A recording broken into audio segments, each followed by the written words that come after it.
Assalamualaikum dan selamat sejahtera. Pasti adik-adik tertanya-tanya, apakah kaitan papan-papan tanda tadi dengan tajuk kita pada hari ini? Papan-papan tanda tadi merupakan tanda amaran dan tanda larangan dan punya kaitan dengan tajuk kita pada hari ini, iaitu ayat perintah.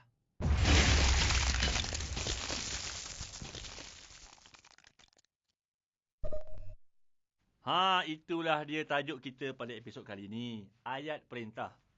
Ayat perintah ni sering kita gunakan dalam kehidupan seharian.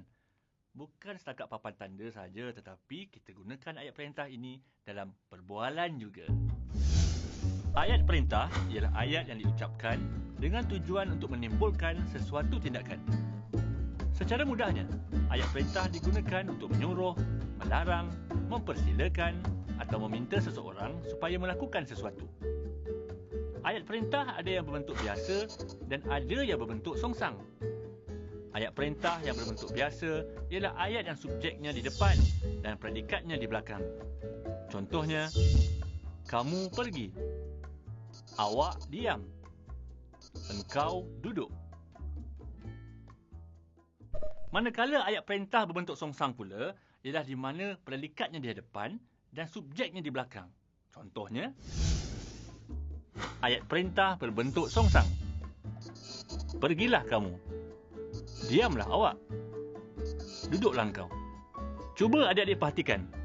Predikat dalam ayat A, B dan C diimbuhi partikel lah sebagai pementing predikat. Sebagaimana partikel kah juga. Tetapi bagaimanakah caranya kita ingin mengenal jenis-jenis ayat perintah? Mudah saja. Ayat perintah terdiri daripada 4 jenis, iaitu ayat suruhan, ayat larangan, ayat silaan dan ayat permintaan. Adik-adik, sekarang mari berkenalan dengan jenis-jenis ayat perintah. Ayat perintah yang pertama ialah ayat suruhan. Ayat suruhan ialah ayat yang diucapkan dengan tujuan untuk memberi perintah atau arahan. Contohnya, hantarlah buku ini sebelum pulang. Engkau tunggulah Fazil di sini.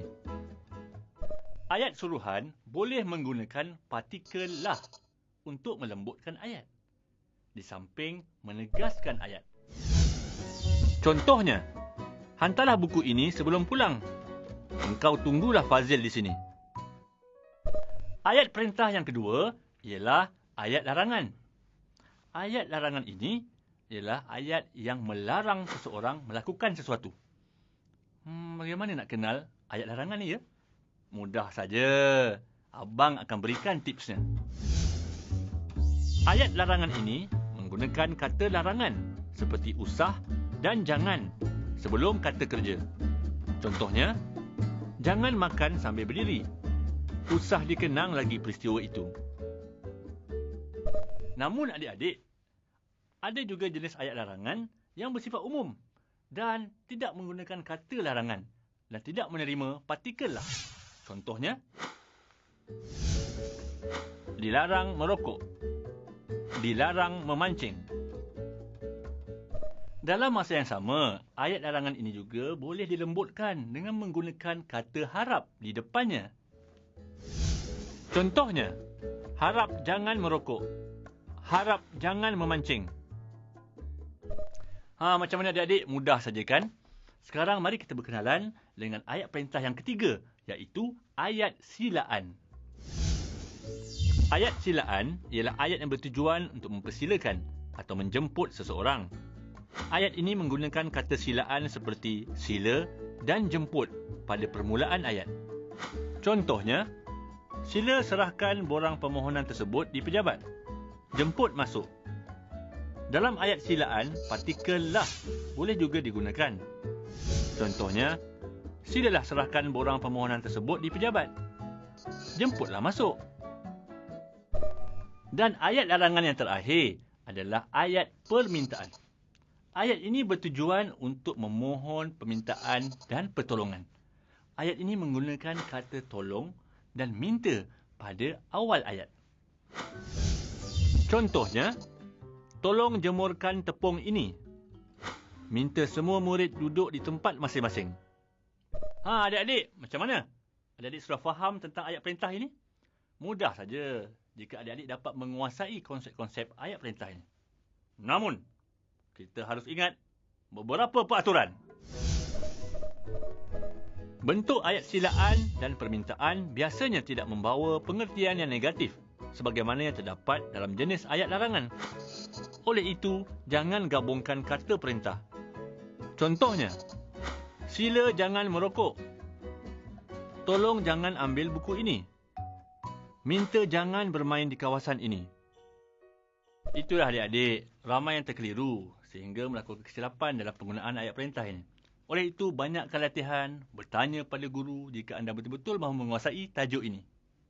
Baiklah adik-adik, abang harap adik-adik akan dapat menguasai tajuk ayat perintah ini. Dan abang juga berharap adik-adik dapat mencuba soalan pengukuhan yang abang akan berikan selepas ini. Sehingga itu, teruskan berusaha dan jangan lupa cintai bahasa kita kerana bahasa jiwa bangsa. Selamat belajar. Sekarang, kita uji pemahaman adik-adik mengenai ayat perintah. Kenal pasti jenis-jenis ayat perintah di bawah ini. Jemputlah masuk dan nikmatilah hidangan yang disediakan. Awak siapkanlah kerja-kerja itu secepat mungkin kerana ada tugasan baru yang menunggu. Harap rombongan yang menyertai kembara budaya itu selamat sampai di destinasi. Usahlah dikenang lagi peristiwa yang sudah berlaku. Sebaliknya, fikirkanlah masa depan kita. Makanlah nasi goreng ini dahulu sebelum kamu ke padang untuk latihan bola sepak. Amri, marilah kita menunggang basikal ke sekolah bersama-sama.